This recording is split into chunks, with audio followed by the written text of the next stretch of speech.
Depreciation சாப்டரில் what are the objectives of depreciation இருக்காங்க. அதாவது why you have to provide depreciation. இதுக்கு மெயினாக 4 ரீசன்ஸ் இருக்குது. First reason, there is a concept called matching principle in accountancy. அப்படின்னா உங்களுக்கு ஒரு இன்கம் வருதுன்னா அந்த இன்கம்க்கான என்ன செலவு இருக்கோ அந்த செலவெல்லாம் போடணும். அவ்வளோதான். இது சின்ன பிஸ்னஸாக இருந்தாலும் சரி, பெரிய பிஸ்னஸாக இருந்தாலும் சரி. ஓகேயா? அப்போ போன எக்ஸாம்பிளில் சொன்ன அந்த மளிகை கடையில் ஃப்ரிட்ஜ் வாங்கினீங்க, கரெக்டாக? அப்போ அந்த ஃப்ரிட்ஜ்னால உங்களுக்கு இன்கம் வருது. பால், தயிர், மோர் செல் பண்ணுறீங்க, ஓகே, ஐஸ்கிரீம். அப்போ அதனுடைய செலவுக்கு இந்த ஃப்ரிட்ஜும் ஒரு பார்ட். ஸோ அதனால் இந்த part of the fridge cost is depreciation, you have to provide it. இதான் மெயின்.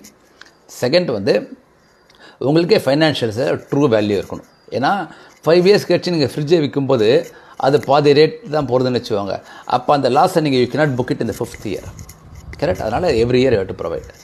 தேர்ட் ரீசன் வந்து நீங்களே பிஸ்னஸ் நடத்தினீங்கன்னு வச்சுக்கோங்க. டெப்ரிசியேஷன் போட்டால் தான் ஒரு 5 இயர்ஸ் கழிச்சில் உங்களோட அசட் வேல்யூ கொஞ்சம் குறைஞ்சிருக்கு. சரி, நம்ம we have to buy again some asset.